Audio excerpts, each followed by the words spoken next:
Christianity is a religion that points to a perfect future, but is lived out in the present amidst far from perfect people. How do we deal with the tension between the ideal and the reality, between the hoped for and the settled for? And how do we live in a church made up of a plurality of beliefs and expectations?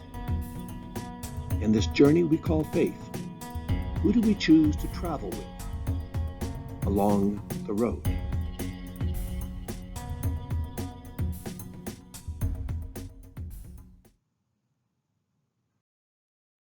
Upon being denied entrance to an Indian Christian church because of his caste and skin color, Gandhi is said to have remarked that he liked Christ, but not so much the people who followed him.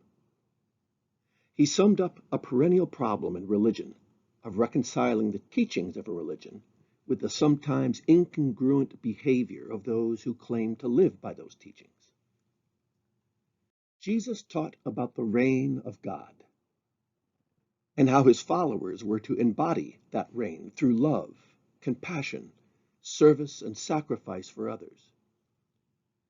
Jesus had an advantage in that he was, well, the Son of God. His disciples, however, were just regular people like you and me, and as such had varied success in their efforts to imitate Jesus. It took them a while to decide what role the law would play in the early church, as well as whether Gentile converts had first to become Jews before they could become Christians. Often fault lines would develop between those who sought stricter standards as proof of commitment and those who wanted more relaxed standards for the sake of including more believers. This rift came to a head during the persecutions of the early church. Those identified as Christians were often forced to hand over any sacred texts in their possession and prove their loyalty by offering sacrifice to the Roman gods. Some publicly refused and often paid for it with their life. Others, reasoning a dead Christian isn't much good to anybody, made a show of renouncing their faith, only to return later to the church once the persecution was over. However, when Pope Fabian was martyred in 250 AD during the Christian persecution under Roman Emperor Decius, Novatian, a Roman priest, opposed the election of the new Pope Cornelius on the grounds that he was being too soft by allowing these lapsed Christians, called the Lapsi, back into the church. Cornelius, however, was elected pope, and Novatian's views were denounced by a church council later that same year. The controversy would surface again some years later during persecutions under Emperor Diocletian, when a group led by Donatus, the Bishop of Carthage, insisted that those who handed over sacred objects to Rome were traitors to the faith, and not only should they not be readmitted to the church, but any priestly functions they performed, including administration of the sacraments, were invalid because they were unworthy. Again, the larger church ruled against the Donatists, affirming that the sacraments derive their effectiveness from God and not from the priest, regardless of merit or lack thereof. Some of these more rigorous Christians, feeling the church was losing its moral convictions, opted to remove themselves from the larger community and pursue a more rigorous discipline in small communities or in complete isolation. Some, such as Anthony the Great of Egypt, retreated to the desert to seek God in solitude. However, inspired by his example, others soon followed, and by the time of Anthony's death, thousands of would-be hermits were forming cloistered desert communities that would form the basis of Christian monastic life. Others resisted any form of communal living, leading a hermit's life in caves or on mountaintops. Still others took extreme measures.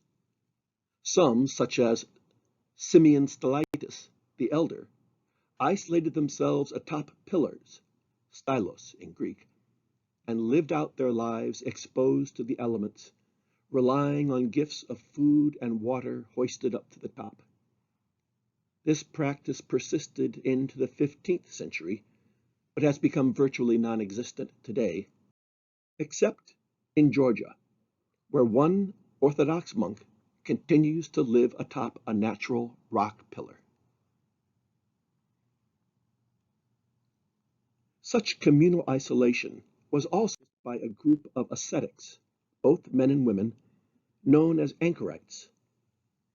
Rather than fleeing community, they isolated themselves within the community by walling themselves into tiny doorless cells no larger than a large cupboard, often attached to churches.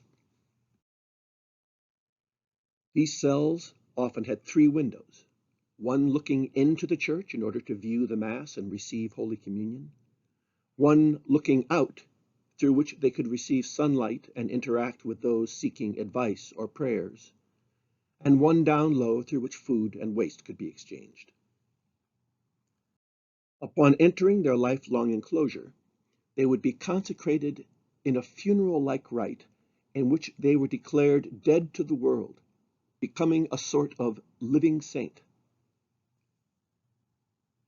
Within the church, there seemed to have always been 2 forces pulling Christians in opposite directions.